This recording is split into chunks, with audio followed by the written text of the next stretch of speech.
to read the short title of the bill. Clerk of the Senate.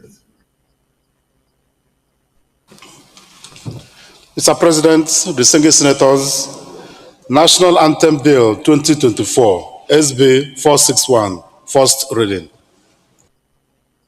Distinguished colleagues, National Anthem Bill 2024, SB 461, first reading taken. Leader of the Senate. Mr. President, distinguished senators, the second business of the day is the presentation of a bill standing in the name of most distinguished Senator Osita Ngo on the Private Investigators Regulation Bill 2024 SB 136. Mr. President, you may wish to invite the Clerk of the Senate to read the short title of the bill. Clerk of the Senate. Mr. President, distinguished senators, Private Investigators Regulation Bill 2024, SB 136, first reading. Distinguished colleagues, Private Regulation Investigators Bill Regulation Bill 2024, 2024, SB 136. SB 136, first reading taken. Leader of the Senate. Mr. President, the third business of the day is the presentation of a bill standing in the name of most distinguished Senator Kaka Shehu Lawan on the Constitution of the Federal Republic of Nigeria 1999 Alteration Bill 2024 SB 192.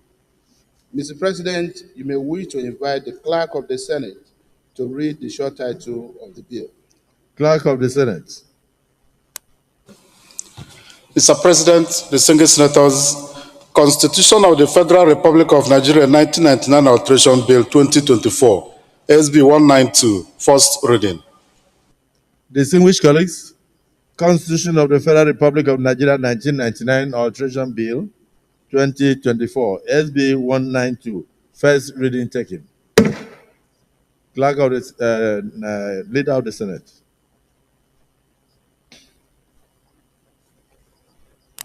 Mr. President, distinguished senators, the fourth business of the day is the presentation of a bill standing in the name of most distinguished Senator Comrade Tony Nwoye on the National College of Health Technology Commission Establishment Bill 2024, SB 333. Mr. President, you may wish to invite the Clerk of the Senate to read the short title of the bill. Clerk of the Senate. Mr. President, distinguished senators, National College of Health Technology Commission Establishment Bill 2024, SB 333, first reading. Distinguished colleagues, National Colleges of Health Technology Commission Establishment Bill 2024, SB 333, first reading taken. Leader of the Senate.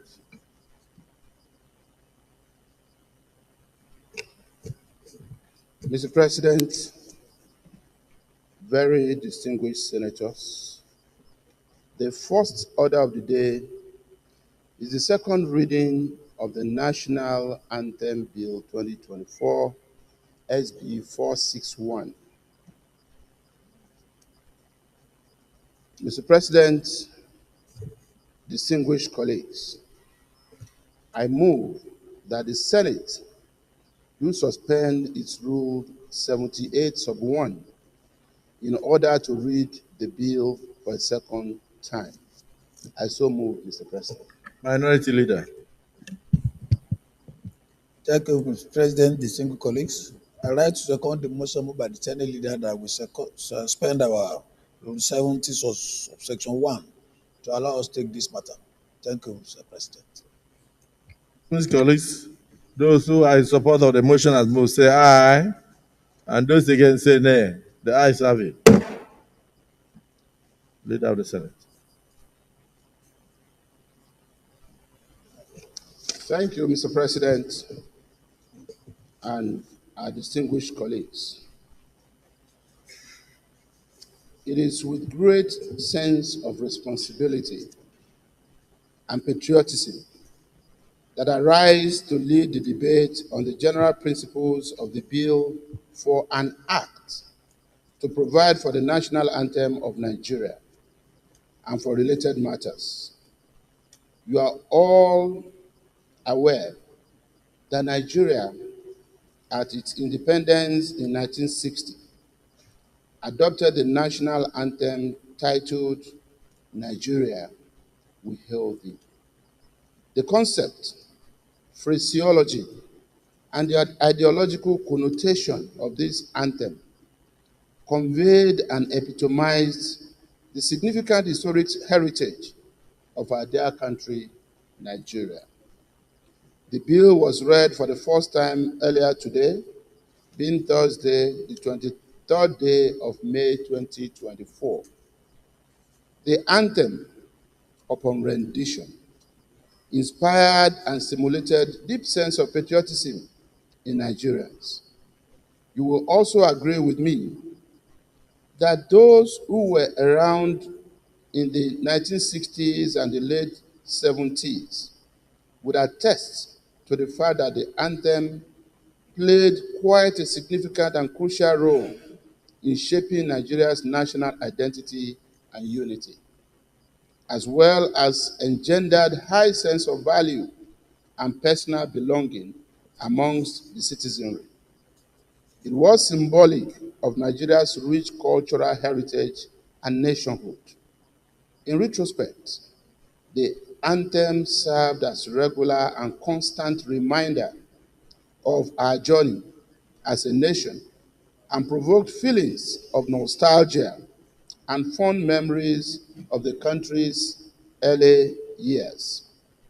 Mr. President, my dear colleagues, at this momentous time in our national history, it is imperative that we utilize any platform that seeks to unite the country and promote patriotism among Nigerians.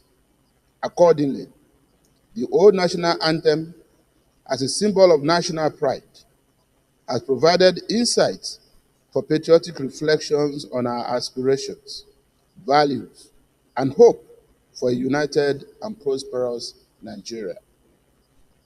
The rendition and musical accuracy of the anthem is better in content and context than the current one.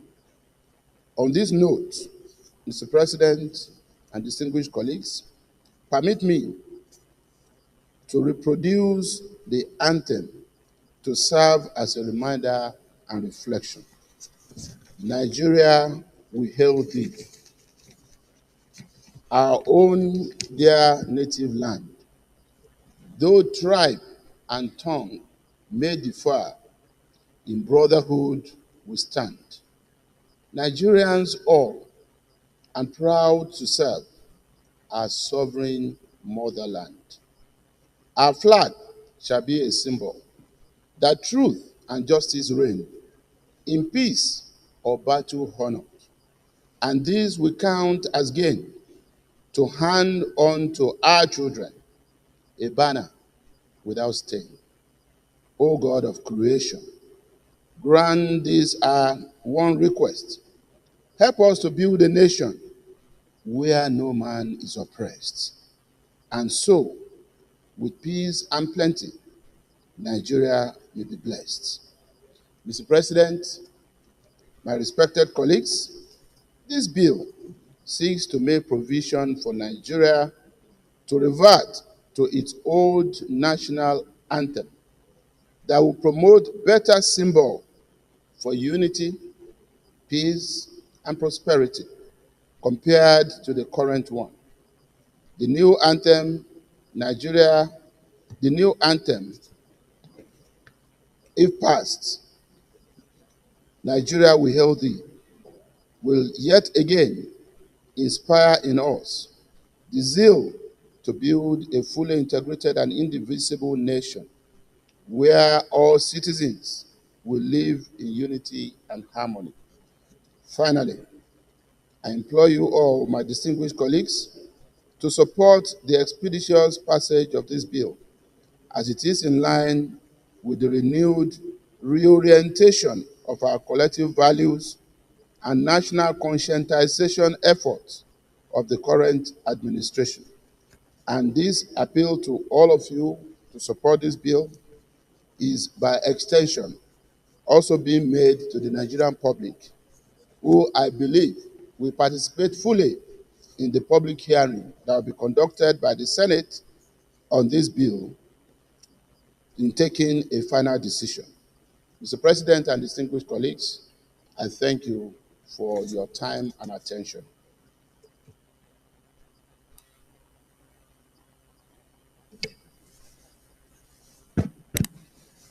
Yes, distinguished Senator Manguno.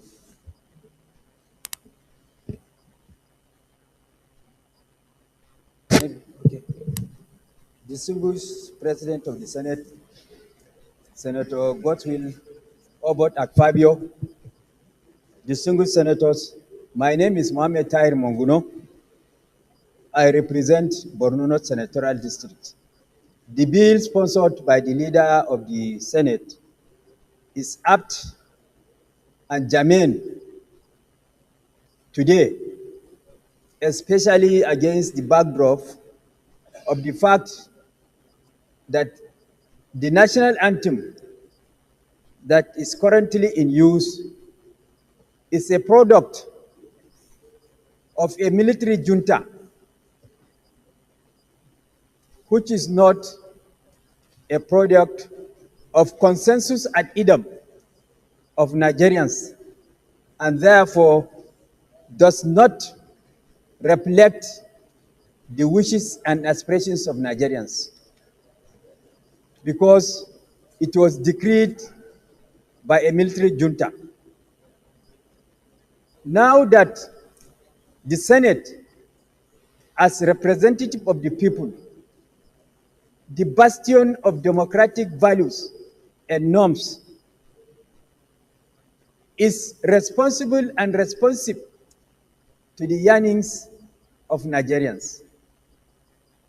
And this bill, when passed into second reading, it is going to be subjected to public hearing, whereby all Nigerians will come and ventilate their opinion as to the pros and cons of the bill, as opposed to a military junta with all its attendants, draconian and obnoxious way of governance, decreeing it or forcing it on Nigerians. This bill is going to be subjected to public hearing, which is in tandem with our democratic norms and values, and Nigerians have the right to say whether we should retain the present national anthem as it is, or go back to the national anthem with amendment. So this bill is apt and germane, and I support it to go for second reading. Thank you. Get it to go for second reading. Thank you. Yes, Senator Ezia.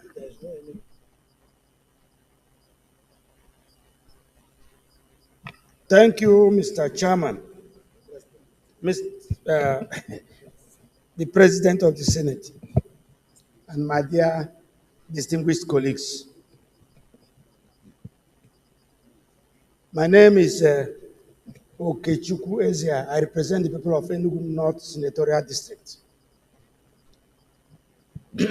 I rise to support the bill that seeks to reintroduce the old national anthem of Nigeria. This is a national anthem that is what it should be. A national anthem is supposed to evoke emotions. These days, you don't find our children singing a national anthem with emotion and with acceptance. The old national anthem is an anthem, is like a battle cry. It urges us to love Nigeria. It urges us that Nigeria is a united and that we are all brothers. The current national anthem is drab. It evokes no message, it carries no message.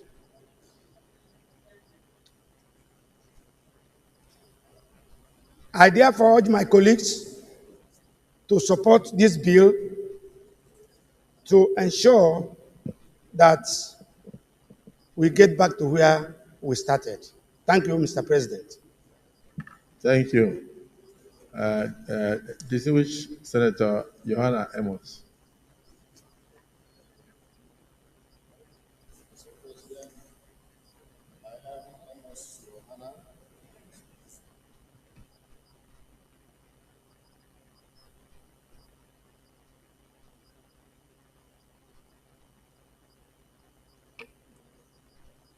The area I want to speak about is the area of the participation of the entire country. And this is the democratic process that when something comes up that affects the nation, Nigerians should be given the opportunity to decide. And the good thing about this bill is that for once, the entire nation will be brought together under a democratic process to decide the national anthem.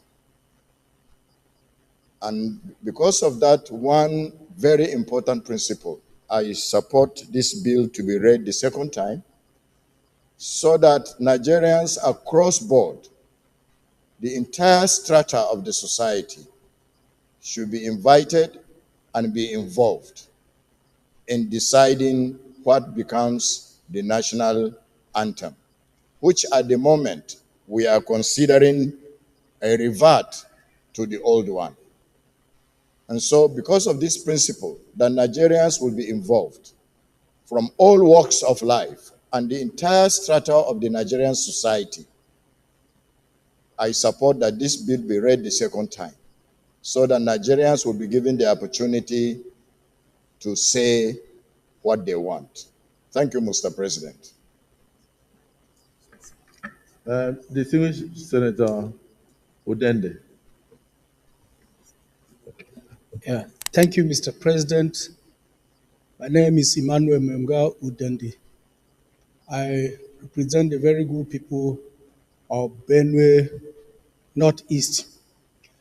Mr. President, my dear colleagues, I stand to support the second reading of this very important bill.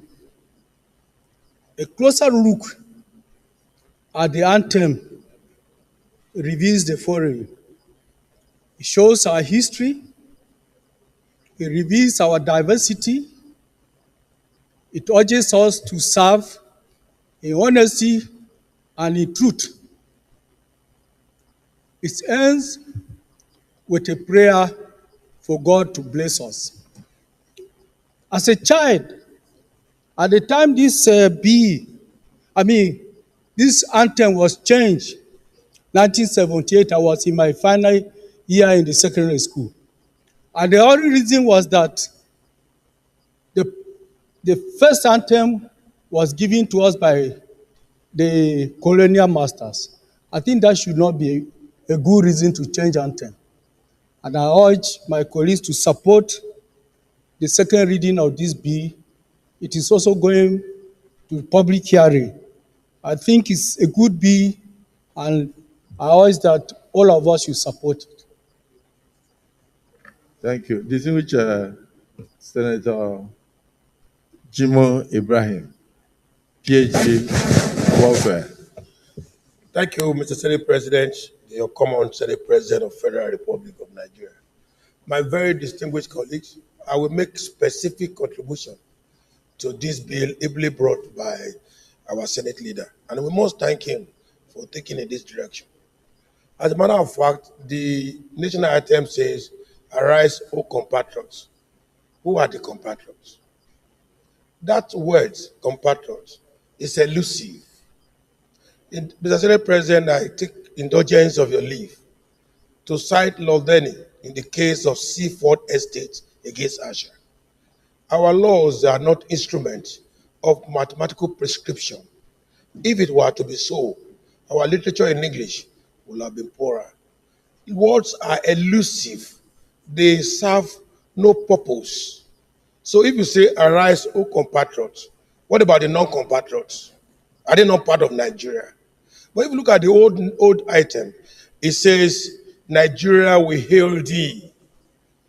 It talks to the mind of Nigeria. It starts with elevating Nigeria in its value. And a country, national item, must talk to its value. So, Mr. Senate President, I lend my golden voice. Point of order, you Yes, will continue. Thank you, sir. Yes, leader. Thank you, Mr. President and distinguished colleagues. I rise pursuant to Order 8, Sub 3 of our rules to move for an extension of time to enable us to see beyond 2 p.m. so that we can conclude the items that we have on the agenda. I so move, Mr. President. Yes, the minority leader.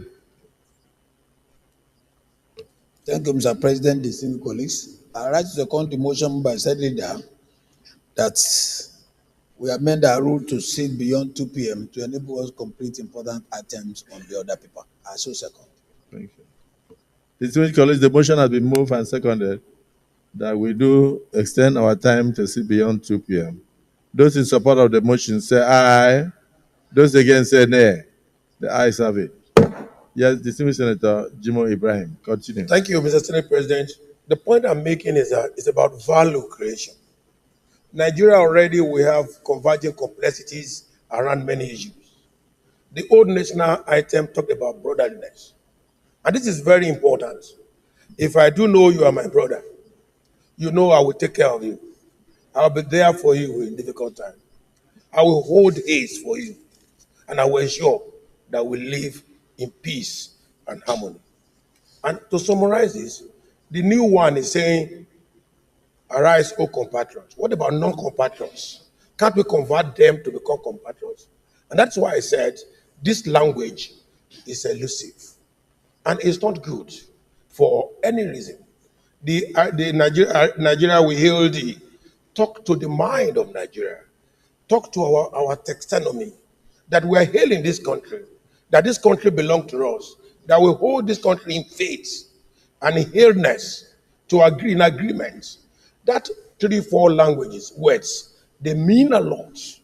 They are completely at variance with arise, O compatriots.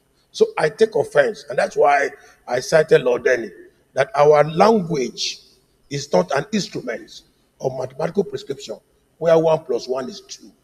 Words are elusive. We must try as a nation, as a Senate, to rise above elusiveness of language. So this new national item is not solving any problem. And lastly, if we are to go empirical to data, my colleagues have said it here. Let's conduct data and find out how many secondary school children can recite our current national item of heads. You will see that we are far behind. So I think the only way is to help our nation to grow is not to add to the complexity converging around our national development and our historical value. One of my colleagues talked about native. We cannot lose our trajectory value. We come from somewhere. I'm from Igbotako. I'm an Ekale man. I should be proud of it anywhere I go. I must come from somewhere. And lastly, Mr. Senate President, until 1914, like I said in my regions, this country have no name. There's no name called Nigeria until 1914. But this country was in existence, dated 1400, where people who are doing mental issues in Idari and ditto all other part of the Confederation. So I want to say very clearly, there was peace as at that time. There was unity of purpose. But since 1914, when we come by the name Nigeria, those values of yesterday cannot be said to be repugnant to the doctrine that we practice today. I urge you, Mr. Senate President, my very distinguished colleagues, to conduct public hearing as rightly suggested. Let's hear the view of other Nigerians and let's move this country forward in a way that the classical approach to modern development of yesterday cannot be completely eluded, and they cannot be said to be repugnant to the doctrine of natural justice and equity. If we get the national anthem right, we get Nigeria right. If we fail to do so, I'm sorry, we are adding to the complexity that converge around us. Thank you, Mr. President. Yes, distinguished Senator Omen.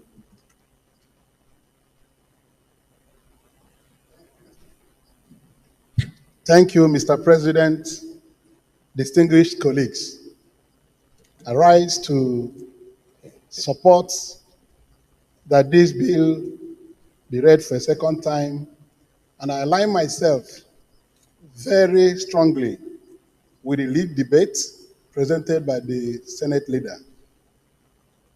The national anthem of the year, that's the old one, which we are seeking to bring back, is a national anthem that meets all the ingredients of a national anthem. One is that the national anthem is supposed to evoke love on your nation. The citizens should be able to look up to the nation, Nigeria, as their own country. And that is why the opening is Nigeria we hail thee. In other words, we are placing Nigeria above all considerations as citizens of the country. Again, national anthem is supposed to be motivational. The words contained in the old national anthem are motivational, quite motivational. Apart from putting to bear our history, our composition as a people, it emphasized brotherhood above all things. Whether you are from any part of Nigeria, no matter the tongue you speak, you should be able to see the next person that is a Nigerian as your brother and embrace him. So it is contained in this national anthem. Again, when I was growing up, Mr. President, I looked up to Nigeria as a symbol of my life because we recited it in the primary schools in the early 70s and so on and so forth. When we had national competitions, when you go to national competitions, that is when you will see the quality of this old national anthem. When you sing it, once there is a match Nigeria is involved in, the national anthem of the competing nations will be sung. And when it comes to that of Nigeria, everybody will rise up that we must carry the day. So it is motivational. And if you look at it, you will see that very great matches we have watched in the World Cup. Nations of the world who are in the competition get charged. Their players get charged once they sing their national anthem. One national anthem that I have watched in the World Cup do magic in a match was that of Germany. When they sang that national anthem, at the time Germany was down, but realizing that the integrity and the pride of the nation was at stake, Germany rallied from behind. Even Rummenigge, wearing very saggy short knicker, was able to mobilize his people, and they carried the day. So national anthem must be motivational. And I think from what my colleagues have spoken, it is very clear that the current anthem is, my brother said, is elusive. My own is that it is vague. In content, there is nothing in the current national anthem that mobilizes our people to action. So I support that this bill should be read for a second time because it arouses patriotism and a call to defend the nation at very challenging and competing times. So if we bring it back, I will tell you that our children and all of us will be more committed to realizing the ideals of nationhood. It's just like what Mr. President said some time ago. He said, we must recite the national pledge at all times. That national pledge was an attempt by Mr. President to bring back commitment of Nigerians to our nationhood. So this old national anthem carries everything together. And if we bring it back, I'll tell you that anybody who is doing anything, anywhere, will first of all know that he's a Nigerian. If you want to do anything outside Nigeria, you won't want to bring shame to the country. But this is a country, by our anthem, we hold so dear. Nigerians, we held you. So I support this, and I believe that when it goes to public hearing, we will be able to harvest opinions of Nigerians in this regard when the issues involved, stanza by stanza, are x-rayed. So I thank you, Mr. President, for this. May we read the bill for a second time. Thank you very much. Thank you. I would like to go between the old and the new. So, distinguished Senator Plan, I don't know whether you were born when this anthem was in place. Senator, may please off your mic. And then, I don't know whether you were born that time. Were you born? Yes, sir. Okay, you raise your hand, say something. Thank you. The President of the Senate, my colleagues, I am Senator Dicket Plan, Senator representing Plateau Central Senatorial District. President of the Senate and my colleagues, I rise to bring to our attention very clearly on the motto of Nigeria: unity and faith, peace and progress. Unity can only be acquired when there's brotherhood. When there's brotherhood, there's unity. And what brings us together as a nation is like in the local arithmetic. In the local arithmetic, you have components.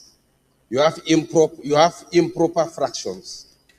And for you to bring improper fractions together to form a whole number, you need an LCM. For Nigeria to be united and to be one, to bring the component of this country to make up a whole number, you need a lowest common multiple. And the lowest common multiple that will bring us together is that we are brothers. Though we have diversity, by the end of the day, we are binded by the fact that we are brothers. The reintroduction of brotherhood in our national anthem is very fundamental. I am coming from Plateau, and as a senator from Plateau, I try as much as possible in settling issues to take away issue of tribe, but to bring to it that though we are different, we are binded together. In the early 70s, sir, we were told in the primary school, when you are singing the national anthem, the headmaster will tell you that even if it is scorpion that bite you or sting you, you cannot shift to scratch because you are singing the national anthem. It is there is a lot of reconscientization when you pick the language of the national anthem. I would not want to say those that re-edited or those, the 1978 national anthem is bad. But languages are dynamic. There are times that some words are very important at time T. When you look at where we are today, brotherhood is a great language for Nigeria. Brotherhood is a great language for Nigerians. And if we remove face and we look at Nigeria, as the title is, Nigeria we hail thee. That is to say, Nigeria comes before any other thing. My brothers, it is not because someone is presiding, but probably let's look at the wordings. and then look at what variable do we need to add on the Nigerian anthem and the way Nigerian anthem should be sung and attended to. Sir, this bill also spoke about the Nigerian flag. Sir, you go around, you find Nigerians flag tattered. I believe that by the time Nigerians come to agree, would probably getting back to the former one. There must be an intention for Nigerians to respect national symbols, the flag and the anthem. Arise to just bring our attention that brotherhood we stand. Though we have tribes and different tongues, though there are tribes and different tongues, though their tribes and different tongues may differ, but we are binded by the fact that we are brothers. May we remain brothers. May we know this. If we know this, we will be united. And when we are united, there will be faith. And when there is faith, Nigeria will have peace. And when there is peace, we will progress. May God bless our country. Amen. In fact, as you were talking, I recall when the young lady, Amusan, I think, won the hurdles gold medal at the Olympics. When the national flag was waving, a lot of people were in tears. I think it will bring back, because even here in chapter 2 says, our flag shall be our symbol. Our flag shall be our symbol that we are Nigerians. So it also talks about the fact that truth and justice should reign in our country, in peace, even in battle. We must honor that flag. We count it as gain to hand to our children a banner without stain. It's almost like a commitment. With a prayer that God of creation should grant this our one request. God should help us to build a nation where no man is oppressed. And so with peace and plenty, which we have in abundance, Nigeria may be blessed. On that note, I'd like to recognize distinguished Senator Zam.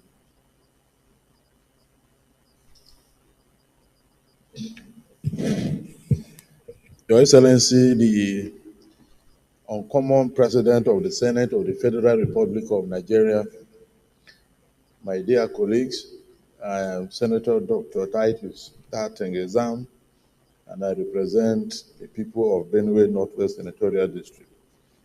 Mr. Senate President, in view of the overwhelming support this bill has enjoyed from my colleagues, I adopt all the arguments in favor of the bill that it should be read for the second time. I so support, Mr. President. Thank you very much. Thank you. Distinguished colleagues, time is not on our side. We have heard from all, and I want to thank you all. Distinguished leader of the Senate, I want to thank you for bringing this bill. And maybe because I was born in that era, and not in the Gen Z era. Distinguished Senator Asukwa, please get back to your seat.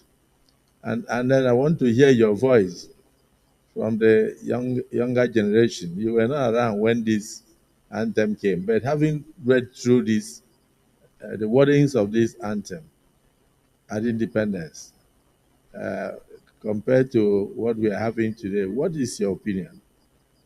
Please. Mr. President, distinguished colleagues, I may not have been there.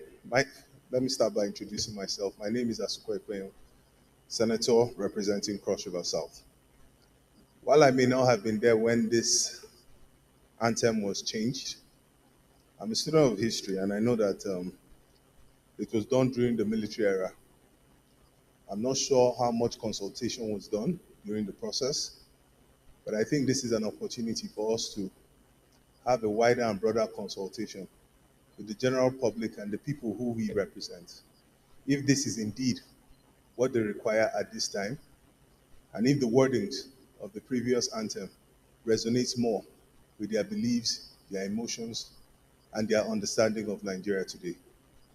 So I would call on not just the Senate, but the entire National Assembly to do wider and deeper consultations, engage with the people who we are here to represent as we move ahead with this very important subject. Thank you very much. So, in your opinion, do you want it to go for a second reading? Because you just finished a political speech. You finished a political speech. Your generation does not understand the importance of having independence. But I want you to tell us: are you in support of this bill going for a second time, a second reading, or not? Yes, I am. You are, and okay. giving the opportunity So, distinguished to the colleagues, public having for listened public to hearing. all and sundry, I would like to put the question: those in support that this bill be read a second time, say aye, and those against say nay. The ayes have it.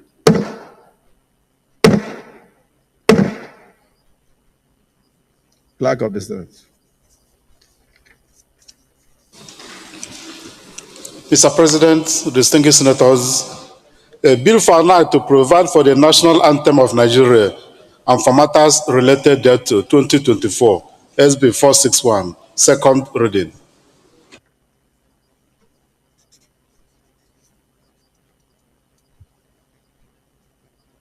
Distinguished colleagues, a bill for an act to provide for the national anthem of Nigeria and for matters related thereto 2024, second reading taken.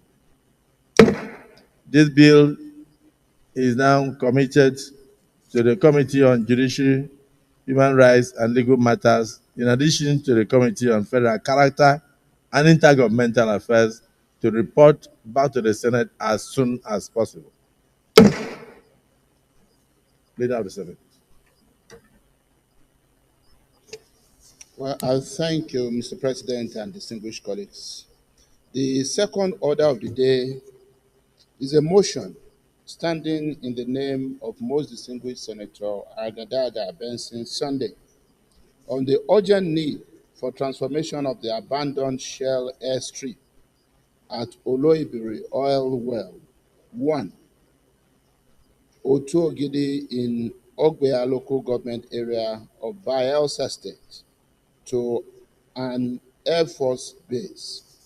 Mr. President, you may wish to invite the distinguished Senator Agadaga Benson Sunday to move the motion.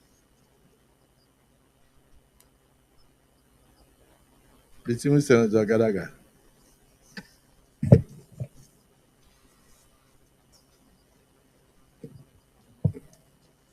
Thank you, Mr. President, for the opportunity to present this motion. I am Senator Chief Benson Sunday Agadaga. I speak for all the characters in Bayelsa East Senatorial District of Bayelsa State, including former President Goodluck Ebele Jonathan, GCFR, my former classmate. My motion is on the urgent need for transformation of the abandoned Shell airstrip at Utogidi, Oloibiri Oil Well 1, Utogidi, Nogbea local government area of Bayelsa State, to an Air Force base. The Senate knows that the Shell airstrip, constructed in 1958, following the first discovery of crude oil in 1956, sitting on over 25 hectares of land, situated at Itokopri Bush, hosting the famous oil well, Oloibiri Oil Well 1 in Utogidi community, has long been abandoned. Also knows that the airstrip, while in effective operation, was a very valuable asset in the company's oil exploration and exploitation activities in airlifting personnel and equipment to Loibri at that time.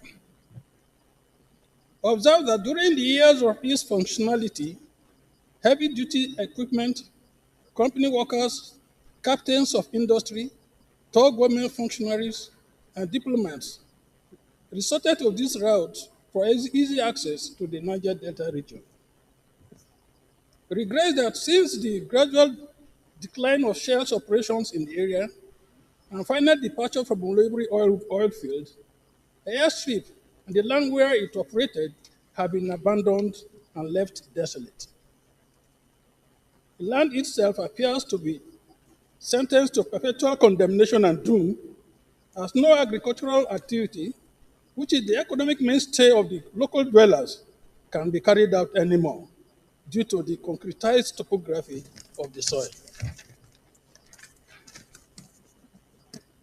Worried that this experience poses environmental challenges and serious ecological complications to the host community, as Shell has left the people in deprivation, squalor, and lamentation after decades of operation. Believes that upgrading the abandoned airstrip to an Air Force base will bring renewed hope to the people, restore life to the area, and attract the following benefits to the country.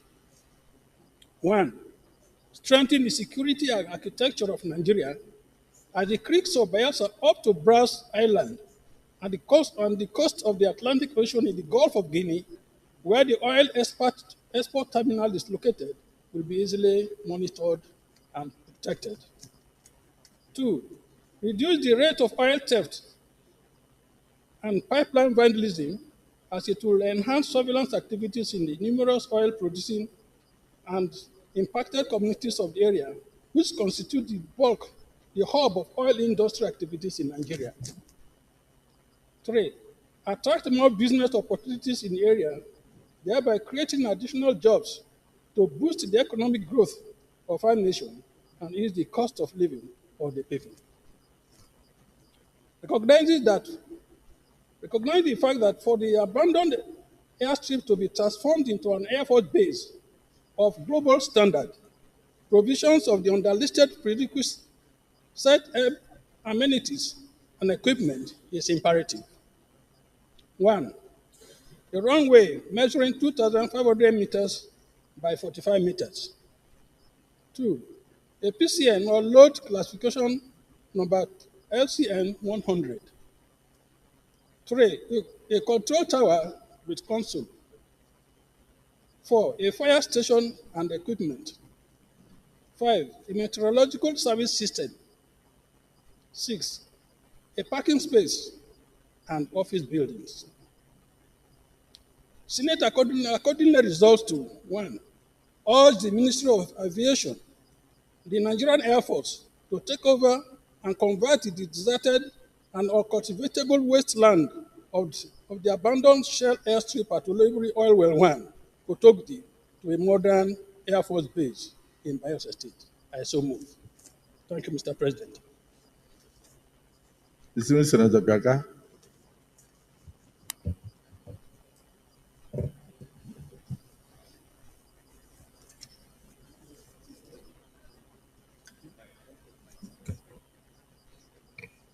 Thank you, Mr. President, and my distinguished colleagues. My name is Kakashehu Lawan. I represent the good people of Borno Central Senatorial District. I rise to second the motion ably moved by my good brother, Chief Benson Agadaga. And with the leave of Mr. President, I would like to lend my voice. Mr. President, sir, the motion just moved by Chief Agadaga is apt and timely. It is high time that all parts of Nigeria do have all sorts of military establishments with a view to ridding or wiping out criminals and criminal activities, particularly in the creeks where Chief Benson Agadaga hails from. Without wasting much of our time, Mr. President, I urge all my colleagues to support this noble motion. Thank you, Mr. President and distinguished colleagues. Distinguished Senator Issa Jibril. Your Excellency, Mr. President, very distinguished colleagues, my name is Issa Jibrin. I represent Kogi East. Mr. President, first I want to commend the mover of this motion for a very thorough research on the history of that airstrip. But, Mr. President, sir, I want to believe that the airstrip we mentioned here was built many years ago for a particular purpose, for the use of Shell. Okay? As it is today, Shell has withdrawn its operations from that location. If we are going to revive this airstrip or transform it to an Air Force base, I don't really know if the cost of transforming this airstrip to an Air Force port will be worth the while. Because at the end of the day, we will have to look at the cost-benefit analysis. Nigeria today has so many urgent needs that will touch the lives of all Nigerians. Can we afford to go into this type of venture now? The cost of transforming this airstrip to his desired Air Force base will be enormous. Apart from the initial cost, there will be annual maintenance costs. Are there other benefits there to Nigerians and even to that environment beyond the pride of having that airstrip there or having the Air Force base there? Do we really have any other benefits? Are there any other economic benefits attributable to Nigeria?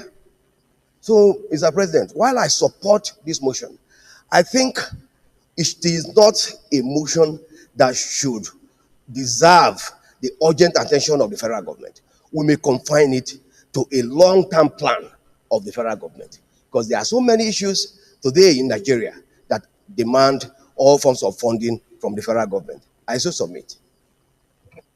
So you have somebody has spoken for and against, and I want to.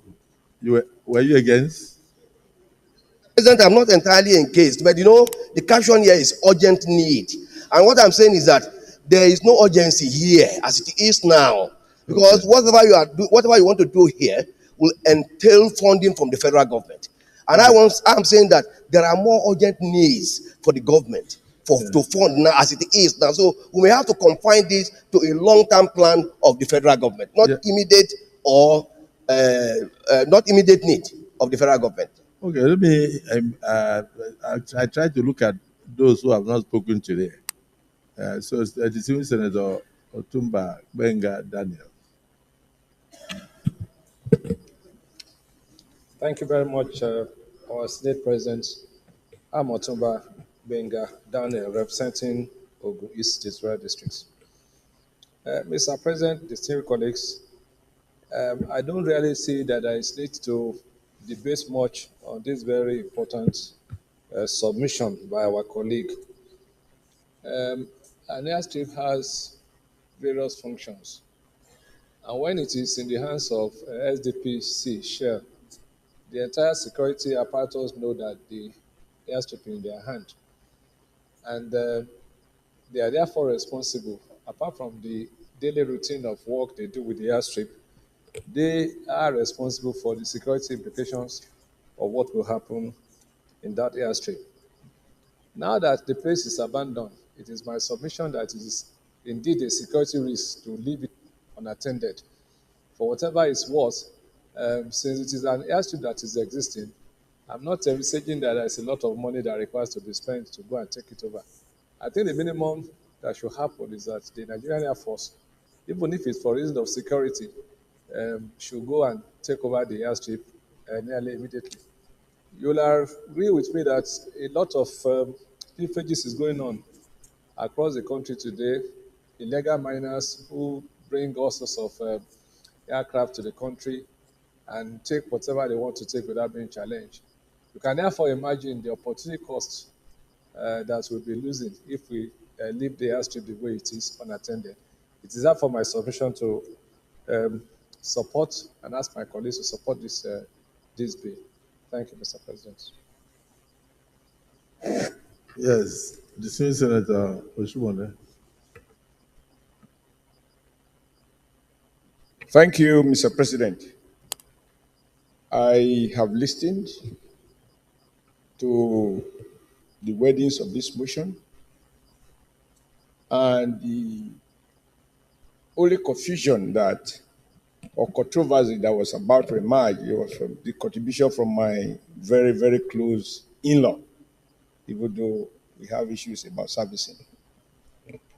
I think, sir, that even foreign countries try to establish air base in other countries in order to enable them act promptly if emergency, so if there is a situation of emergency that require the intervention of the Air Force. I find nothing wrong. In fact, I see all the benefit.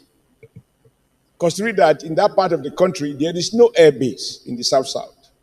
So should there be need for quick reinforcement and quick mobilization of Nigeria Air Force to deal with a perceived security challenge, I think such an airstrip will handily be available.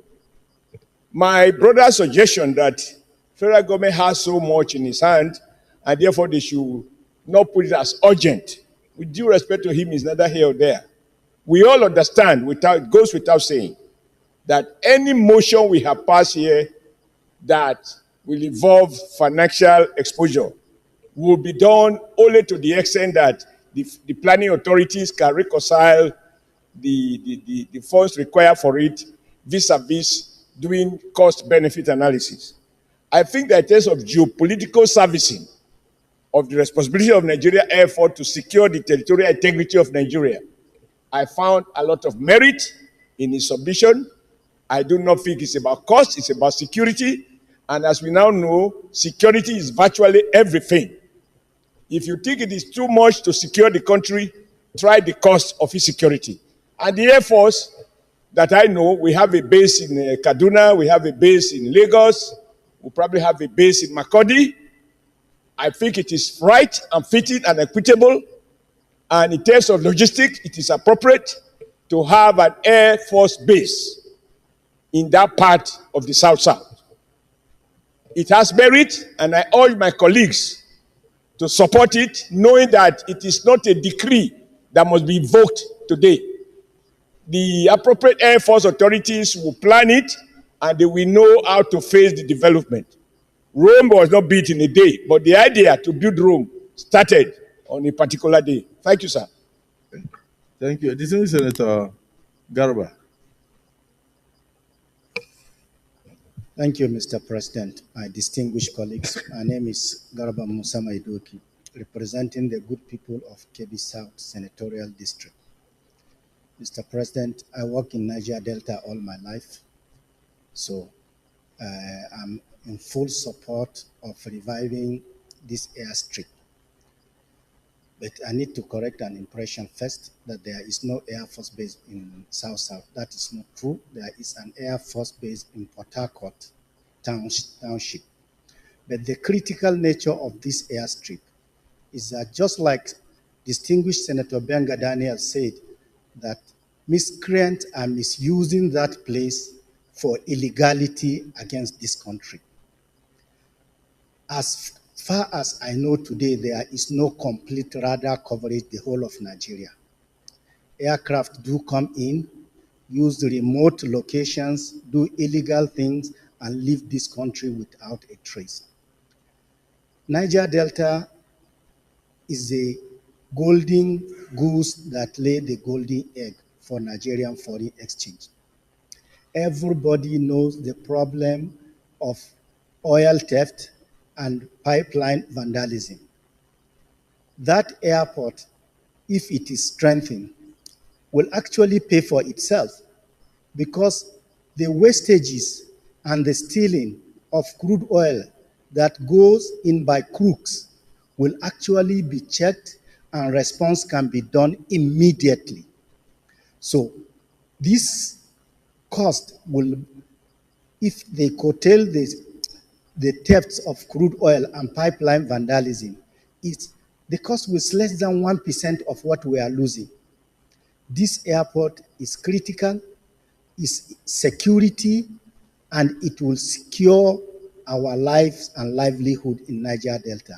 I so support this 100%. Thank you very much, sir. Distinguished Senator, may you have information?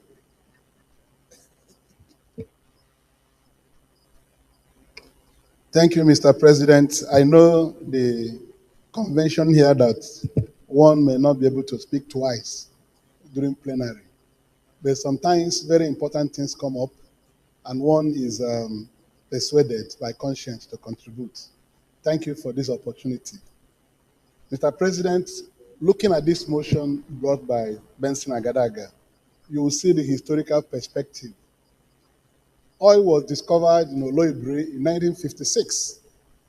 Before the discovery of this oil in Oloibiri, Nigeria was surviving on agriculture, mainly farm produce and the rest of it. But since the discovery of oil in Oloibiri, Nigeria got a boom in its economic empowerment through petrodollars that started flowing from oil. The airstrip that was built in Oloibiri is a historical airstrip.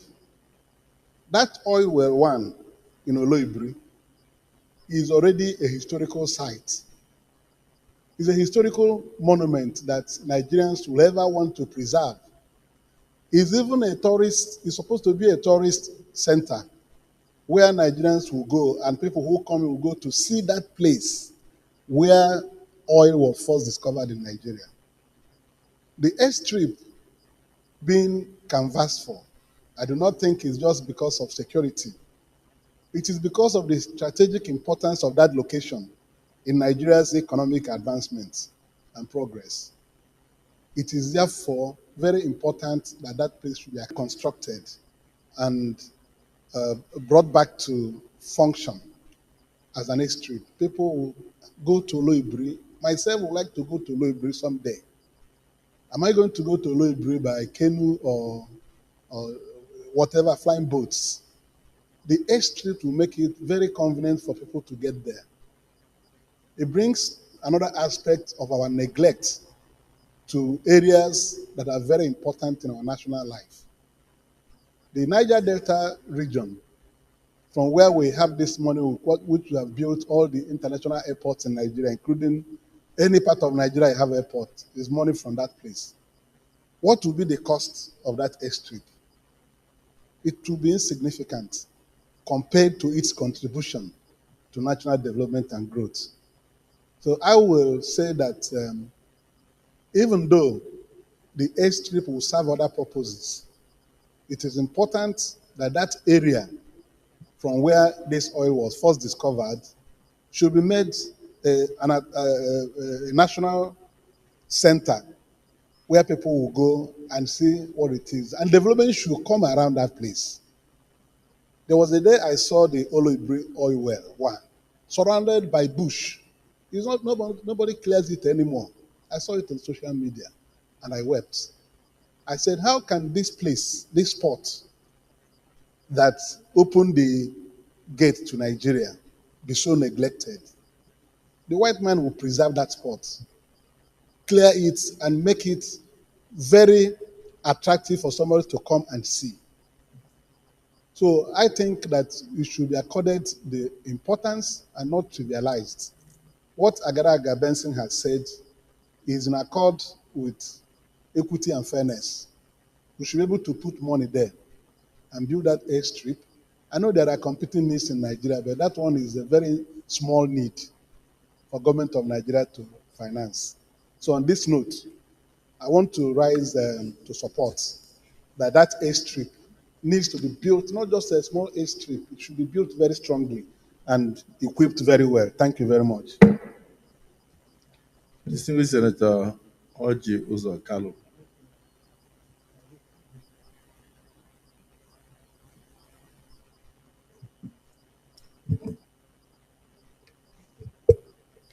Mr. President, my name is Oji Ozokalo. I represent Abia North.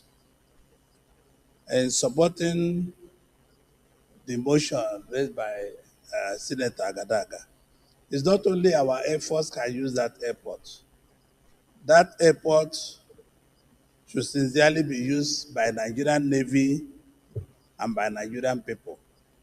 If you check between Olobri and the Atlantic Ocean, it's not very far because most times all the war ships were carried, like Arado and all the rest of them, Okemiri, they must not be ready to carry the aircraft carrier. Nigerian Navy can use Oloebri as a launching pad to the Atlantic Ocean. So it's not only Nigerian Air Force that you make it to be popular for, so to use it. Nigerian Navy have aircraft that they use sometimes to put in their aircraft carrier. Most of the times, Nigerian aircraft carrier as big as Arado might be going on servicing and all the rest of them. Nigeria will not be protected by aircraft carrier on that route. So Olobiri can be an alternate landing pad for Nigerian Navy to guide the oil pipelines. So, Senator Agadaga, this airstrip is not only good for Air Force, it's going to serve Nigerian public. It's also federal government should reactivate the airstrip to be a visiting site by foreigners, because this is the first place our oil came from, because people can come. And it can also be an alternate airport to Port Harcourt Airport and the airstrip in Port Harcourt. Because sometimes when you are coming on L18 of the roadway, you can see that there is juice or something covering it. You go to alternate airport and land. Nobody will return you back to Abuja. Because returning you to Abuja, it will be allowed commercial aircraft can use it. Not only Air Force or Navy or so forth. So it will be an alternate airport to that area, because airline operators are losing a lot of money. Whenever there's a weather problem in Port Harcourt Airport, they are going back to Lagos or going back to Abuja to land. It's also a problem. So it's not a waste, Mr. President. It's not a waste by any means. It's going to serve three purposes: our Air Force, our Navy, and commercial purposes. So I support this motion wholeheartedly because the right thing to do at the right time. Thank you very much. Thank you, distinguished Senator Orji Uzor Kalu, and thank you, my distinguished colleagues, for your contributions. If I were to add, I would have said that if the strategic nature, the historical connotation of a library is what Senator Omed tried to canvass. Yes, we have finished drilling the oil. We have left the soil desolate. We have abandoned the site, and yet it's actually a historical site. That there was the first oil well ever discovered in Nigeria in 1956. Very sadly, some years ago, I was shocked to realize that that area had no electricity for over 33 years. The whole of that community had no electricity. The moment the oil companies move out, after they conclude the excavation, after they finish with the oil, after they sapped the oil, the area was left abandoned. So even what we are talking about now is for us to try to preserve certain historical monuments. And that for me is one. The other aspect of what Senator Orji Uzor Kalu pointed out is that development anywhere is development everywhere. It's not only the Air Force that can make use of that place, but also the Navy. And you need to know that within that area, we don't really have a search and rescue airstrip. where if there's any mishap within the Gulf of Guinea, then we can quickly respond to save lives. So I would just want to add my voice in thanking you for bringing this motion and to say yes, it has received wide acclamation from your colleagues and is the right thing to do, and pray that the government will see the need to go back and then renovate, reconstruct that airstrip for use by security agencies for the benefit of Nigerian economy, to protect our pipelines, to also allow to rescue human beings in the event of any mishap by boat or by air. So I thank you, and I thank my colleagues for their contributions. Can we go to the prayer?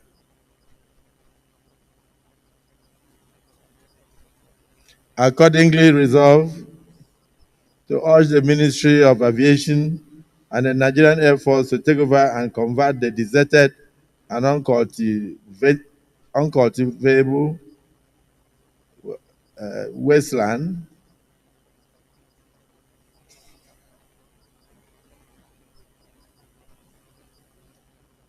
I'm reading according to your English.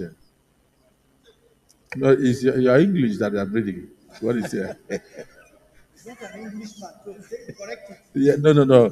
He's allowed to mix it with his local language.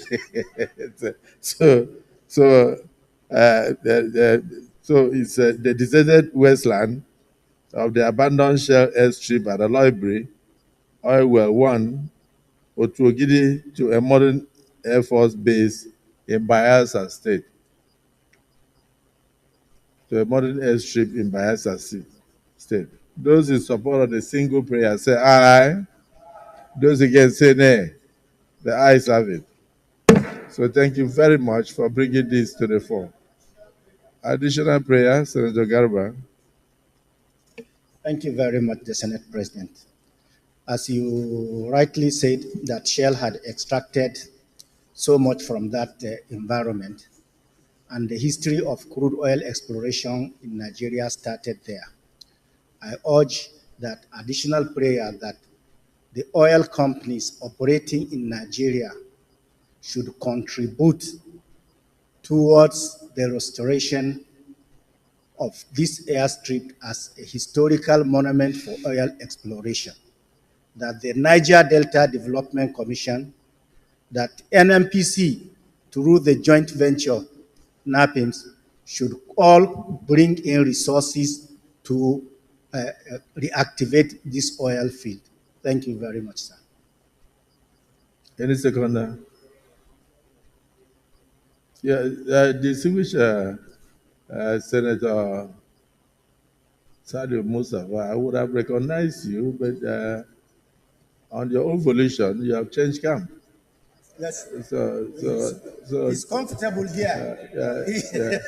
And if you are too comfortable there, I will urge the Senator Yaradua to look into the issue.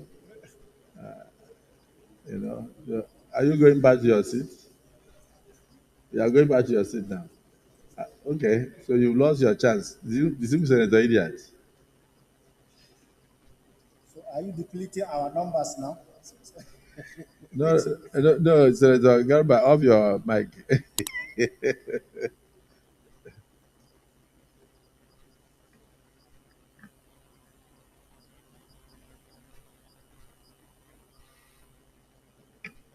The President of the Senate, my name is Idiat Oluronti Adebule. I represent the good people of Lagos West. I rise to support the additional prayer that all oil companies should contribute to the development of the area as moved by Senator Medoki. That is, I support the additional prayer moved by Senator Medoki for the further development of the Oloibiri area and the Niger Delta as a whole. Okay. Distinguished colleagues, an additional prayer by distinguished Senator Garba Maidoki is to the effect that the NMPCL, together with the NDDC, alongside Shell and other companies, should also make contributions with the federal government to immortalize that oil well at Oloibiri by turning that place into a major airstrip for use by the armed forces. Those in support of this additional prayer say aye. Those against say nay. The ayes have it. So we are calling on the NMPC, the NDDC, the Shell, and other oil operators to remember that that was the first oil well in Nigeria, and therefore we should not allow it to remain a wasteland. We should utilize the place in memory of the resources that place had brought to Nigeria. Thank you for bringing this motion, and thank you for your contributions. Leader of the Senate.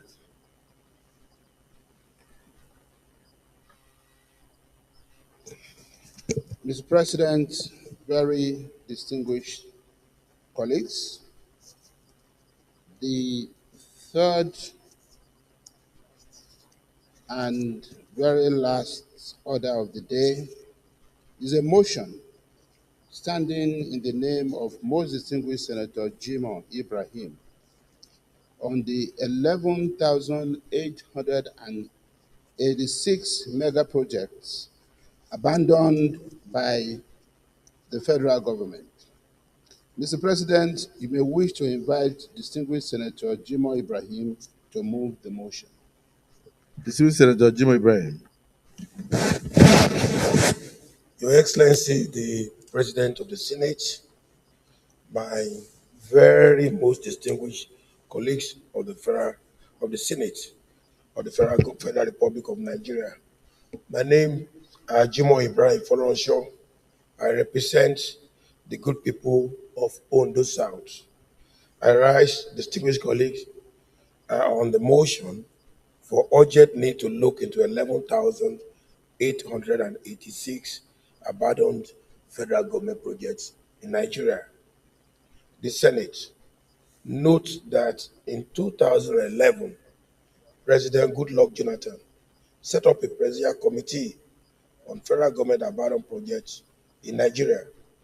The committee visited 30 states of the Federation, including Abuja, and identified 11,886 projects abandoned by the federal government since Nigeria independence in 1960. Distinguished colleagues, also note that according to the report, that constitute about 63% of the entire project since independence were abandoned. Even when a project is successfully delivered, you all know it usually comes with an overrun cost of 40%, while most deliverable projects record 10% on the performance. And here we have 11,886 projects abandoned. The single colleague, Mr. Senate President, further notes that the 63% of projects abandoned in Nigeria is terrible, that is worse than any other country under comparison. The abandonment of the project is of significant concern because of project costs, which constitute a significant part of our gross domestic product, GDP. While spending on public projects in the UK is now around £1 trillion, Nigeria do not have an idea of the total amount of money spent on public projects, either successful or unsuccessful, since independence in 1960. Distinguished colleagues, observe that cost overrun and benefit shortfall over and over again of projects in Nigeria is important. For instance, in the investigation carried out at the University of Cambridge, Doctoral in Management Science between 1981 and 2022, the value of 38 projects investigated cost Nigeria $40 billion. What is now key to this investigation is the need to look inward for our infrastructural development, as foreign direct investment declined from 8.8 billion in 2011 to negative 17 billion. And the current account balances in that year was 10.6 billion, and then it came down to negative 17 billion, as I said. While the population of Nigeria was growing as at that time with about 5%, 86% of citizens were living under $2, Mr. Senate President, in 2011 and 2019. Public debt rose from 17% of the GDP to about 29% in 2019. And this is very, very worrisome. Also observe, distinguished colleagues, that government has responsibility to set up professional system that will deliver the critical value from major infrastructural development for a citizen. And for 66% of projects to be abandoned since 1960 is nothing less than a calamity, and that reduces our pride as giant of Africa if we are still one. And every stakeholder should be concerned with giving support for a legitimate solution, while the government have the responsibility to act, Mr. Senate President. Let me also say that it is now the case that 3 abandoned projects out of the 11,886 projects are over 30% of our national debt. For instance, the Ajakuta will spend $10 billion without producing any steel. That amount was spent. Any production, needless to say, or talk about Shopee, we spent $4.5 billion on Shopee. Mr. Senate President, you colleagues, nobody knows the address of Shopee as I speak. We don't know where they address it for a project that took $4.6 billion. Same as Second Niger Bridge. The Second Niger Bridge is a 5-phase project. Only 1 phase we are battling with. 4 phases were completely neglected. Recall, distinguished colleagues, Mr. Senate President, Your Excellency, that products like National Library, we all see National Library as you go home in Abuja here by the side of the road. $386 billion have been spent on that library. It's at the 4th floor out of 13 floors. Lagos Badagry Express road comes to mind readily. Calabar Power Plant, 7 zones of Calabar Power Plant were supposed to be completed. When President Jonathan opened 2 of it, by the time he returned to Abuja, they were all closed down. Zuguri Dam, where we collected money from a Chinese bank, Exim Bank, well over $2 billion have been collected, and I speak with you, we are still battling with it. Malawi site, yeah, we all know about Malawi site, and as a matter of fact, well over 4.6 billion is before arbitration right now when nothing happened at the site. Otopo Dam is another well-abandoned project for my colleagues that comes from Benue State. Satellites, we understand one of the satellites was lost in orbit. Mr. Senate President, we expect that the insurance company is supposed to pay for that satellite that was launched and lost. 1 was successful, 2nd satellite was lost. Now, NITEL and many of them that we can see, Calabar Seaport, Abuja Mass Housing Project, erosion took away 25% of the entire site and the project abandoned. To mention just a few out of 11,000 projects that are abandoned. Note, Mr. Senate President, that project abandonment is a syndrome to national development, particularly when it is centered around basic infrastructure, as over 63% of the federal government projects have been abandoned since independence in 1960. Regret, Mr. Senate President, that the implication of the very many abandoned projects could be seen on the economic practically as the direct investment decline from 8.8 billion in 2011 to 3.3 billion in 2019. And the current account balances in that year from 10.6 billion to negative 17 billion. And that is where the federal government is having a lot of problems right now because of all of this negative decline. Why the population, our population, is growing at 5% according to World Population Center, about 66% of citizens are living under $2. I don't even know whether that is $2 now because dollar has gone to 1,400. So $2 will be 2,800. I don't know 86% can afford to have 2,800 per day to feed, between 2001 and 2019. Now, public debt has also gone up by 17% of the GDP in 2001. It used to be 27 billion debt. Now we're having 77 billion debt. And as of that year, in 2019, it has increased to 29% of the entire economic size. And, Mr. President, this is very, very, very embarrassing. Now, conclude, very distinguished colleagues for time, that about 11,000 projects have been abandoned by the federal government since independence, according to the Presidential Committee on Abandoned Projects set up by the President Jonathan as at that time. In the case of Ajakuta alone, one project, $10 billion. If we have a debt of $76 billion, Mr. Senate President, $10 billion is about 15% of entire debt, from one project out of 11,000 projects. And let me round up by saying that it is not the case that we never had a successful project. At least Gospel and Akpabio project was very successful in Akwa Ibom. It is not that we don't know how to do it, but how we have 11,000. Please take that again, please. I said, my distinguished colleagues, Your Excellency, Mr. Senate President, it is not the case that Nigeria doesn't know how to do successful projects.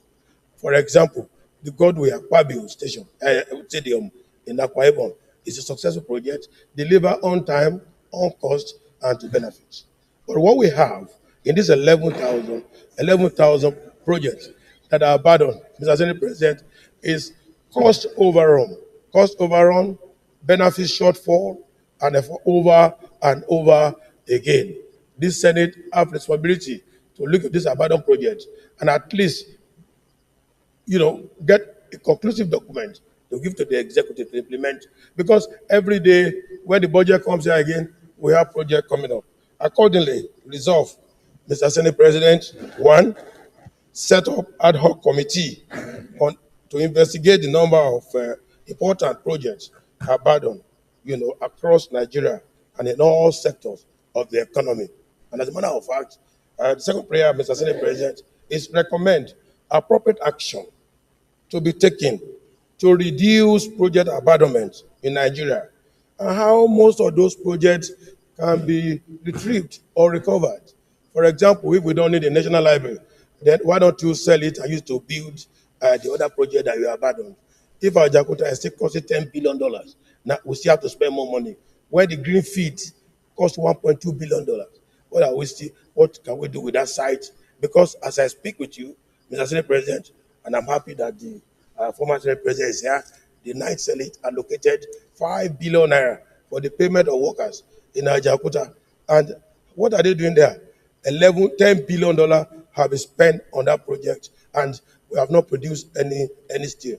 Lastly, I want to bring to your attention, Mr. Senate President, that iron importation is 25% of cash position of our budget. Iron importation is 25% of cash element of our budget. Now, every building you build is 30% iron component. We still import iron. We can't produce iron, and we have 10 billion spent on one project. Very distinguished colleagues, I want to thank you for your attention and for time taking. Mr. Senate President, thank you very much. I so move. Thank you, sir. Let's listen to a businessman, a former governor, an administrator, and a distinguished senator for excellence, distinguished senator, Governor Oji Osa Kalu. Thank you, Mr. President. My name is Oji Osa Kalu. I represent Abia North. Mr. President, in supporting this motion, I will seek your permission to allow me to say one or two things before I sit back. I only want to support the motion raised by Senator Jimo Ibrahim. The 11,556 projects all over Nigeria, we are saying we are going to make cars, we are going to make steel.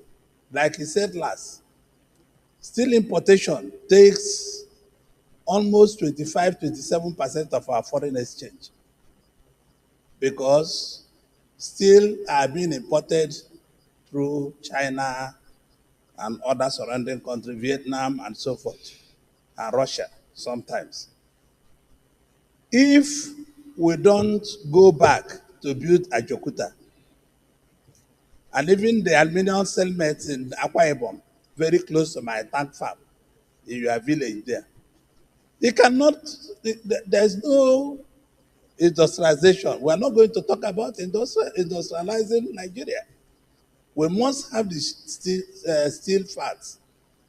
All the steel rolling mills in Nigeria, in Katsina, in Jos, in Alaja, everywhere you have the steel rolling mills, are not going to be functional. So Senator Jimmy Ibrahim have brought a very fundamental thing. Let us stop saying we are dying in poverty.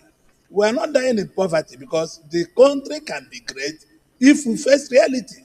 The reality is that we can close 1 year budget and don't do any other thing and reactivate those industries to come on stream. If they come on stream, our people will have job. People will see where to work. The industrial revolution of Nigeria will kick off. Because without kicking off Ajokuta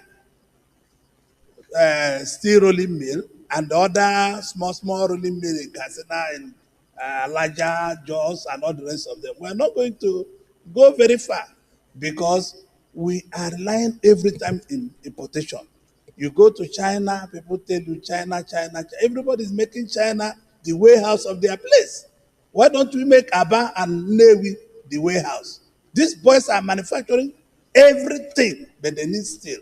They cannot get the steel. If we have steel today, there's nothing made in China that cannot be made in Aba. I am telling you, the rice mill, the solars, everything. Aba people are manufacturing. Some of you are buying solar. You say it's made in China. It's made in Aba. The Aba people are doing AK-47. They manufacture it. That is the truth. Senate President might know, even in Aba, a very border of his village. Those people have been, I was governor, I've arrested them many times. They manufacture these things in their villages. So it's no longer new that we should face the steel revolution. If we don't face it, Mr. President, we are still wasting our time. And you check our debt repayment. The debt repayment is coming on this project. Why would Nigerians be suffering on what's supposed to have been done? We're supposed to convert back our money and build these industries. So we stop paying debt repayment on them.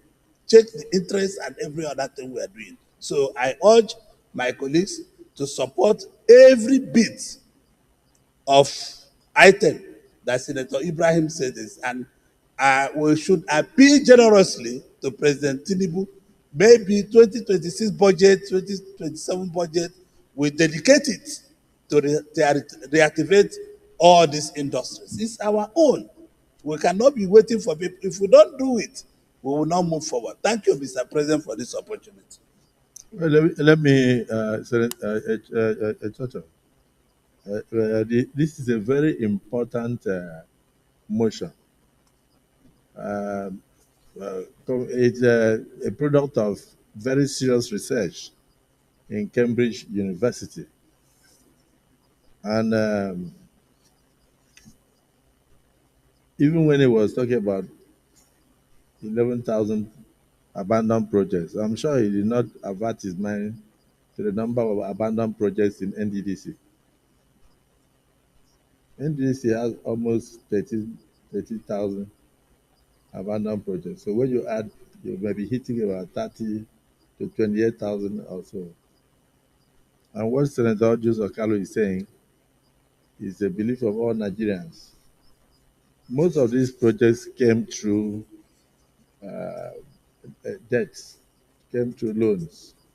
So we are still paying the counterpart funding, the indebtedness. We are still paying interest on the loans that we obtained to do these projects, and yet the projects are abandoned. I haven't seen any single federal government project in my area that is functional. The Aluminium Smelter Company of Nigeria, from legal perspective and others, is in shatters. Then we have the paper mill. The paper mill at Kuyuku was also a big one. And today, that place is just abandoned. In fact, when I went to Aluminium Smelter Company, I was shocked to see embedded 690 megawatts of electricity shortly for over 12 years. The turbines were brand new and they were complete. So if you put them on, you can have 690 megawatts. At that time, my state did not need up to 90 megawatts. Abia State did not need more than 100 megawatts. Cross River did not need more than 70 megawatts. So even if we brought out the 690 megawatts, we could have targeted like 5 states and given them light permanently. There's 24 hours light supply. For 690, the turbines are there in Ikorabasi, owned by the federal government, brand new, installed and not used in the Aluminium Smelter Company of Nigeria.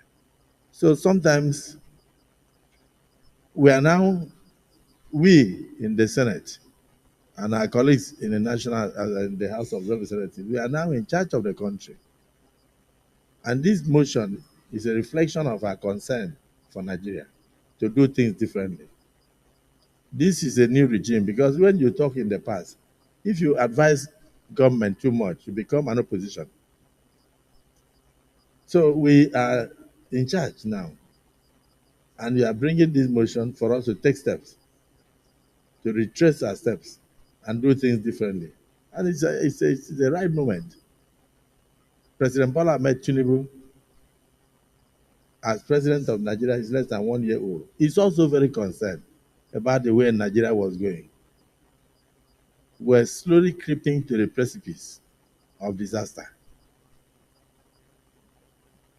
We can be using over 90% of our resources to pay interest on loans and to pay interest to settle indebtedness.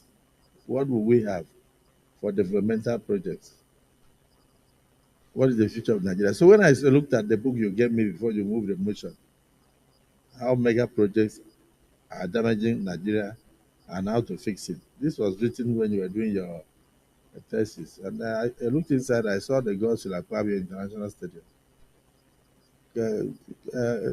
Started in 2012, completed in 2014, and you scored it in Cambridge as 100% successful project in Africa. And by the grace of Almighty God and by your indulgence, I'm sitting as Senate President. So I'm in a position to talk about projects, commitment and completion. So if you have your own, please also mention. You have one? You can say something. Yes? Dismiss Senator Ibizagba. Make your contribution. Oh, Mr. what President, you have your own? Yeah. The horse rider. Mr. No, let Senator Ibizagba finish. Mr. President and my distinguished colleagues, my name is Jide Ikpishagba, representing Ondo North Senatorial District. I stand to support the motion from Senator Jimo Ibrahim in various areas, which I'm going to be specific concerning one area out of this support. One, I wouldn't know precisely the source of his own data for arriving at that one. I want to believe he must have gone through serious research.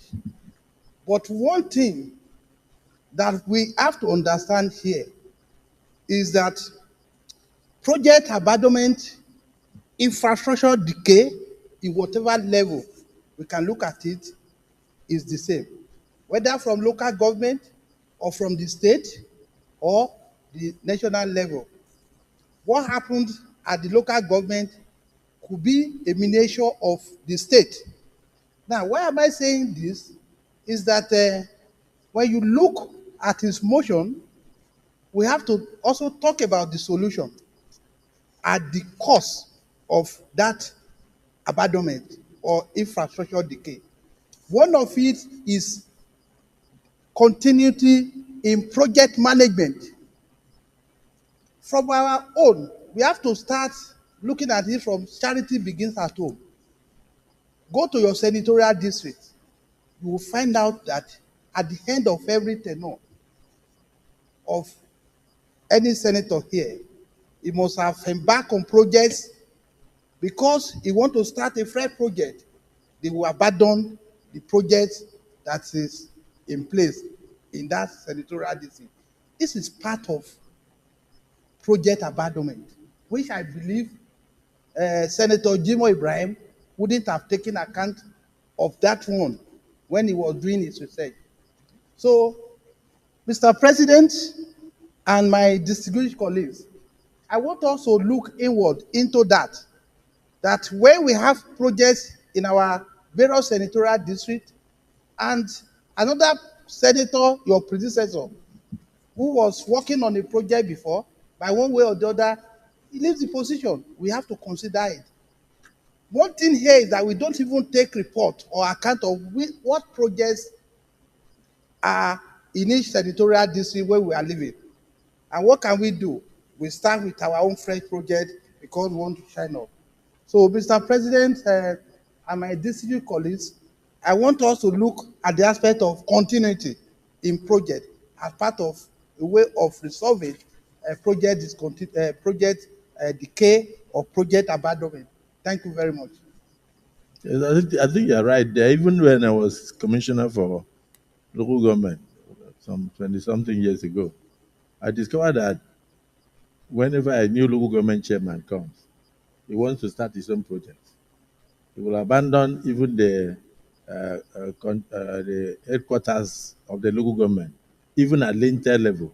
You go and start fresh groundbreaking ceremony. And he said, for what? He said, for local government headquarters.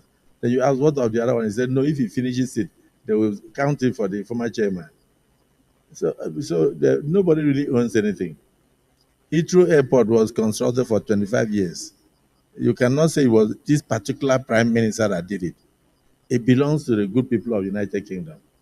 So I think there has to be a major reorientation of political office holders to know that projects are meant for the people, not necessarily meant for themselves.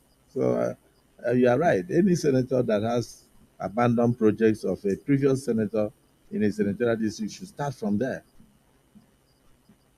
Go back, take a look at those things, and then complete them, particularly if they are of benefit to the people, and not start your own afresh as if there is no continuity. This is a very, very important motion. Senator Issa Jibrin, let's have a solution. Yeah. Can ad hoc committee alone unravel the mystery behind 11,000 plus projects? Or do we unpick some of the projects that we want them to look into? Because if we just say 11,000, even in the next 5 years, they may not finish going around the 11,000 projects. So maybe we should select major projects and then give it to an ad hoc committee to look into. But because if we want to take the entirety of the 11,800 projects, I think it might be a big problem before the administration ends. Thank you, Mr. President, very distinguished colleagues. Mr. President has actually partially spoken my mind. Okay? The rationale behind this abandonment, like we all know, is funding. These projects are still relevant. But as it is today, I doubt if the federal government can revive all these projects at the same time. My suggestion is that we should look at these projects, x-ray them, look at those that have competitive return, that have potentials for competitive return on investment. That is by way of revenue generation. Those ones should be isolated and handed over to the Bureau of Public Enterprises for outright sale or concession to private investors. That is my suggestion. Can I ask you a question? The Federal Secretariat in Lagos, in Ikoyi, beautiful structure, Federal Secretariat, abandoned for many years. After billions have been sunk in, what do we do with such a structure? Because it's not abandoned. What is It's abandoned.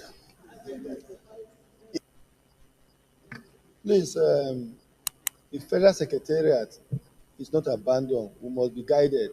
There's a legal tussle from the person that was given the offer of purchase with Lagos State government. There's a legal tussle on it. It's not an abandoned project. The Obasanjo administration sold it to somebody. so? How many years now? Well, that is. How many years? Then is the court you. How many years now? I'm not just a simple question. They are in court. How many years now? Huh? You know, how many years now? Huh? So if in 18 years a child that was born has come to see that place abandoned, and that child is 18 years down and is still abandoned, as far as the child is concerned, that is an abandoned place. So we will not be able to settle out of court or find a solution. So in the next 50 years, what do you think will happen to the integrity of that project? What do you think will happen to the integrity of that structure? So I understand what you are saying. We are talking about abandonment, whether by way of legal tussle or by way of inchoate completion or by way of lack of payment. It's an abandonment. Well, sir, Your Excellency, in also supporting Senator Jimo Ibrahim's motion, my name is Senator Saliu Mustafa from Kwara Central. My support for his motion is that not only do we try to distill from the myriad or from the numbers of these abandoned projects, but in a way of mitigating further processes that will lead to abandonment of projects, we should find either a law or something that will compel government in, government out to always complete projects that they meet. Because, for instance, the National Library now, if you go back to that National Library to complete it today, it cannot meet up the state-of-art functionality of e-libraries around the world. Because when it was designed, when it was built for the normal conventional library purpose. So I'm supporting his motion that we should also look for a deterrent in our books, whereby when projects are being conceived, it should be stated that government in, government out, some of these projects must be completed. Thank you, sir. Senator Shiru.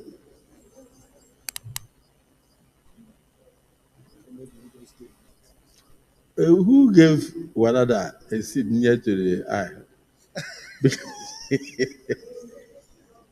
Because we have to return you to where you belong. Because I see you running up and down the aisle. I remember the first day I saw you there, I said, are we going to have peace? So if you are going up and down here now, we have to return you to somewhere inside. But you speak after Senator Shiru. Growth. Yes. Not that Yorkshire growth. They have.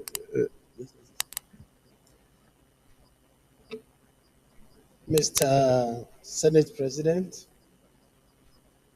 distinguished colleague, Senator Ashiru, representing my people in Kwara South. I want to lend my total support to this motion. And more than anything, to try to address a way out. When Professor Jima mentioned 11,866 projects, I have a very serious doubt whether we are talking about It's not a multiple of this figure.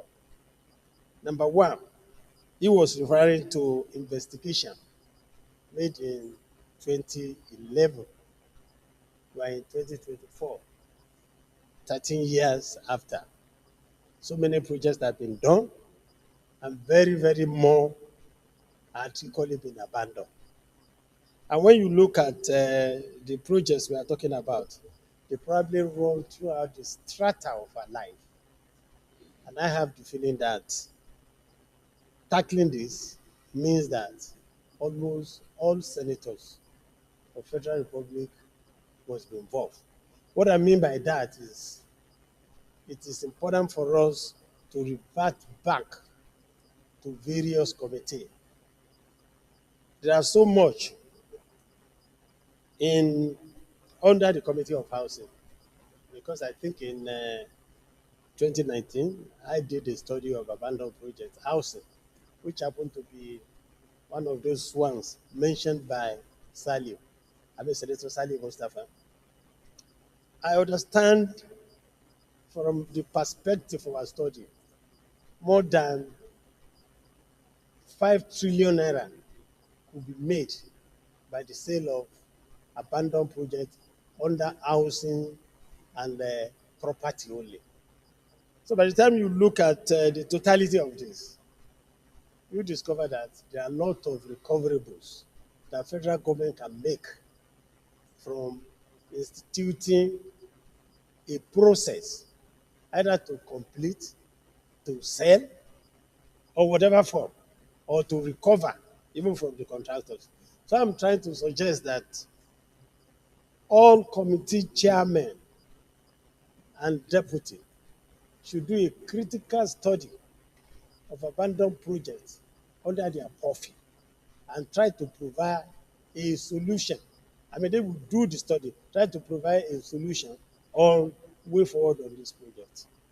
Mr. President, I am very confident that if this is done as a major assignment of the Senate, we will save Nigeria from a lot of financial peril. I so submit, Mr. President. Yes, this is Senator Wadada. Thank you very much, Under what order? Mr. President, distinguished colleagues. This should...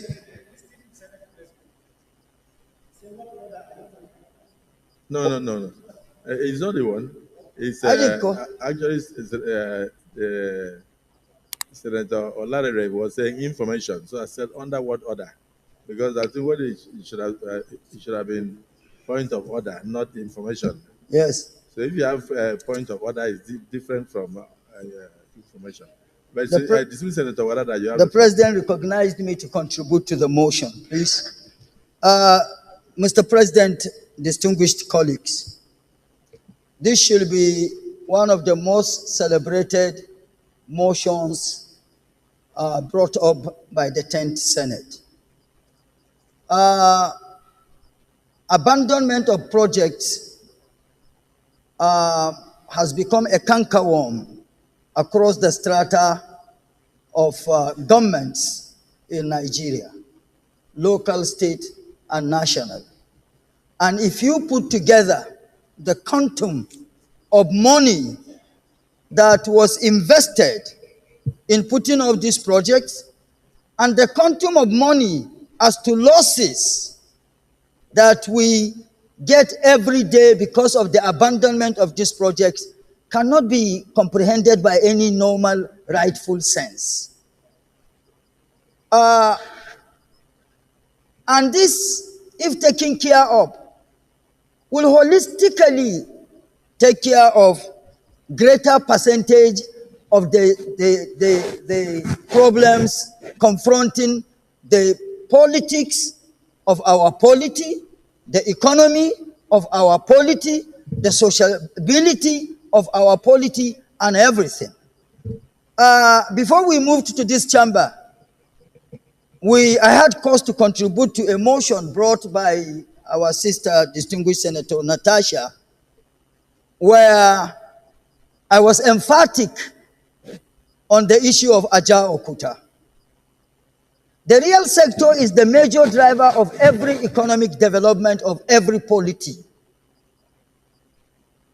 And if you look at a few or a number of these abandoned projects, some of them have very key, germane, relevant, and important roles to play in driving the real sector. If our real sector is up and active, problem of unemployment will be solved, insecurity will be adequately taken care of, because nobody can tell me that he or she has reason or reasons to distance insecurity to poverty. They are in bed together. Our GDP, if the real sector is active, our GDP will grow higher than what it is. The naira to dollar exchange will beef up. Naira will be much more strengthened. Because if the real sector is active, you will have much for domestic utilization and much for exportation. And the more we export, the more foreign exchange we generate, and the more we beef up our foreign reserve. Mr. President, as uncommon as we know you to be, this motion should be giving all the needed support. Talking about Aluminium Smelter Company, in my younger days, an extended uncle of mine was an executive director in Aluminium Smelter. I enjoyed that environment. When there at that time, you think you were not in this part of the world. Today, that is abandoned. Just steel rolling mills contributed to the social and economic atmosphere of Jos Plateau. I am a Josite. I am from Nasarawa State today, but of Plateau extraction. I know socially, economically, and otherwise what Jos Steel Rolling Mill was. Talking Katsina Rolling Mills, of course, it added to the social growth and development of Katsina State. The lack of functionability of Katsina Steel Rolling Mills is part of the reason of the high insecurity in Katsina State. Because the youth, there is virtually nothing of federal presence or vehicle to employ the teeming youth in Katsina. And so, if we are really and truly committed to providing employment for our teeming youth in Nigeria, and as well as committed to grow our GDP, committed to taking Nigeria to the level that it deserves based on the endowment of Nigeria, this motion should be supported by all without any reservation. Senator Jimo Ibrahim, I commend you. I have always read, I have always known that you went to Cambridge, but it is today that I'm confirming you went to Cambridge. Thank you, distinguished colleagues. Thank you. Let me invite distinguished Minority Leader Shiru Olarare to point out. Thank you very much, Mr. President. My name is Senator Oyewumi Kamaldun Olalere. I represent Osunweri Senatorial District in Osun State. Yes. Sir, I just want to remind the Senate that around late July, when we started, This was one of the first issues you raised yourself. Concern about the preponderance of so many projects abandoned in Nigeria. And at the end of that discussion that day, a very powerful committee was set up under the chairmanship of Senator Yahya Abdullahi. I remember vividly. And you asked all the senators to bring forth all the abandoned projects in their senatorial district so that they can prepare a compendium of those abandoned projects and bring them to the plenary for us to discuss, and from where we come to suggest to the government which one to be taken every year so that we continue to reduce them. I just want to remind us that we have discussed this issue earlier, but we have not taken any decision on them. So this is one way. It is a common thing, but the Senate must act fast. If not, we are going to be adding more to this abandoned project every year. As from next year, during the 2025 budget, the Senate should pick some priority ones and discuss with the executive so that they will start working on them from this year. As you submit, Mr. President. Thank you. So you add that as part of the prayers that the Yahya Abdullahi's committee should immediately submit their report to the Senate to enable us to take action. Senate leader. So we go into the prayers. Or you want to make a contribution? Well, just before we go into the prayers, my own very short contribution would be, I want to join the rest of our colleagues in thanking distinguished Senator Jimo Ibrahim for bringing this. I'm also persuaded by the reasoning of distinguished Senator Ashiru, the Deputy Majority Leader, that truly were we to actually thoroughly look into all the issues of abandoned projects, the number will be much higher than what was even quoted in the motion. However, what is important is for us to be able to get to the bottom of this. With due respect, sir, I am convinced that we need more than an ad hoc committee to do this. Yes, the Deputy Minority Leader hinted that at the beginning of the 10th Senate, we touch on this issue. But I also want to bring it back to our memory that then it was only with respect to abandoned road projects. But this motion is more comprehensive. It will include road projects, it will include housing projects, and other similarly situated projects aimed at infrastructural development of our country.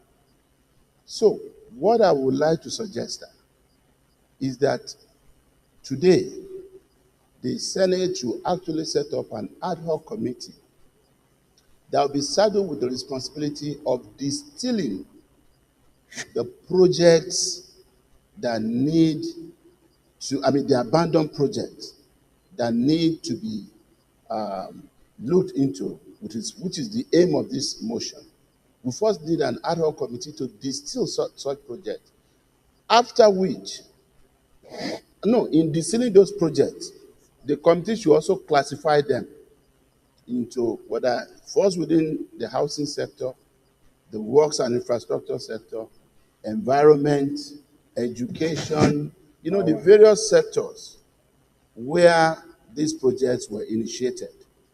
And having so distilled those projects and the sectors that they fall into, we'll come back to report to the Senate, after which the Senate can now direct or order an investigation using the various substantive committees of the Senate that are responsible or saddled with the responsibility of oversighting those sectors. Because those committees will still also need to liaise with the various agencies of government, that are responsible for those sectors. So I believe that what we need to have today is an ad hoc committee that will help to distill the relevant projects in terms of the sectors to which they belong and the relevant committees of this Senate. I thank you so much, Mr. President. Distinguished colleagues, let's look at the prayers. Prayer 1, set up an ad hoc committee to investigate the number of important projects abandoned across Nigeria in all sectors. Any amendment? You have just amended it. Well, Mr. President, distinguished colleagues, I seek your indulgence to treat my last short contribution as an amendment to this prayer. I Distinguished so colleague, amend, I so propose. any seconder? Yes, distinguished Senator Ashu. I so second. That is strongly leadership. Distinguished colleagues, prayer 1 has been amended to say that the Senate should set up an ad hoc committee to distill the thousands of abandoned projects across Nigeria into different sectors and report back to the Senate for further action within 1 month. This has been seconded.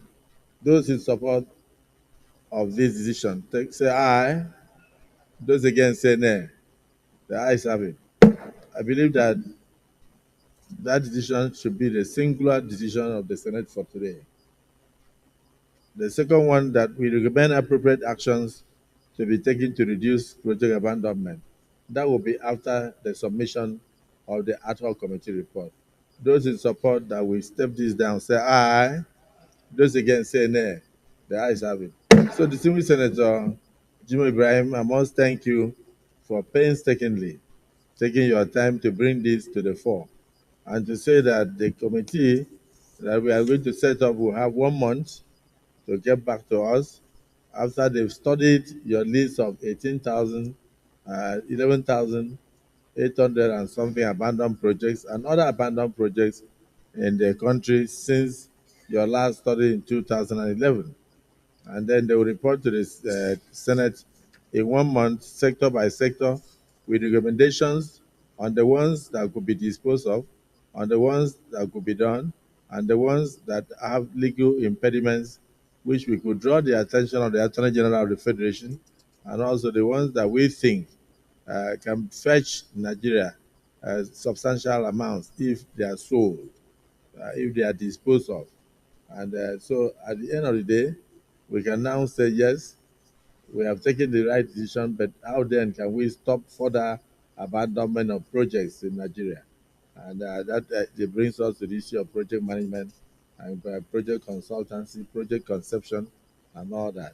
And even then, they should also look at, recommend that some of the projects, if they've stayed for too many years, may require integrity tests so that we don't end up going to complete a building that will end up collapsing as a result of the fact that they have been abandoned for so many years.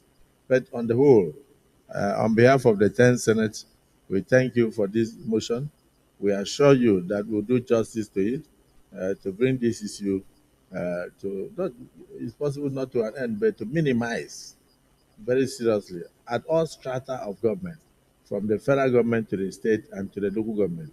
And then we also will make money from these abandoned projects for the benefit of all Nigerians. Thank you, my distinguished brothers, for your contributions. Having come to the end of our deliberations,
Distinguished colleagues, we have a bicameral legislature in Nigeria, and we had not yet consulted our colleagues on some of the other key issues. So I believe strongly that we should adjourn to Tuesday next week, and if there is need for us to observe the first anniversary, you'll be communicated. Even we can communicate to you without necessarily uh, coming to chamber, but we should at least come back here on Tuesday with a view to communicating to you in case you need to go to your various states to observe the first anniversary celebration of this current administration. But as distinguished senators of the Federal Republic, our job is at the federal level. So the committee to handle this ad hoc committee to handle this particular issue of distilling the projects, over 18,000 of them, bringing back the report to the Senate and advising the Senate on the way forward, sector by sector, on the issue of abandoned projects will consist of the mover of the motion, Jimo Ibrahim, distinguished Senator Yahya Abdullahi, distinguished Senator Laura Ashiru, distinguished Senator Victor Ume, distinguished Senator Issa Jibrin, distinguished Senator Goje, and distinguished Senator Barina Mbigi, Chairman of Works. And the chairman of that committee will be the deputy leader, distinguished Senator Laura Ashiru, to report back to the Senate in 1 month.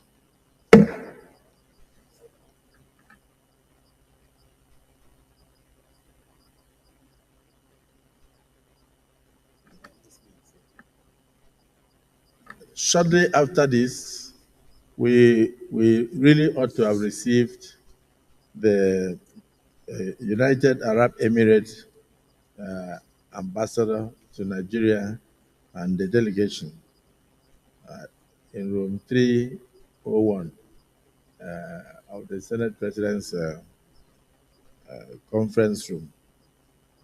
So the chairman and vice chairman and Senate committees on foreign affairs and other distinguished senators are invited to join.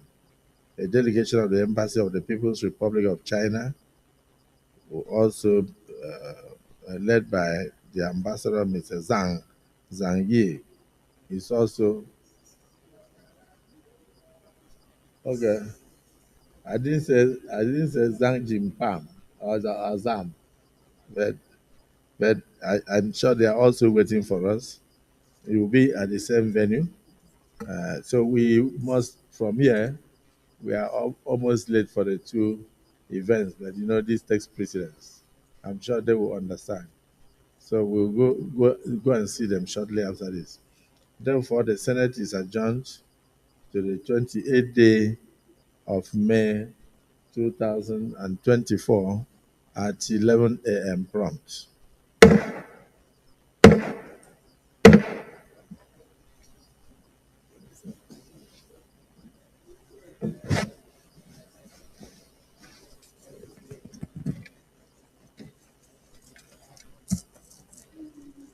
No, don't carry my candy go. Candy no dey, nobody to carry my things.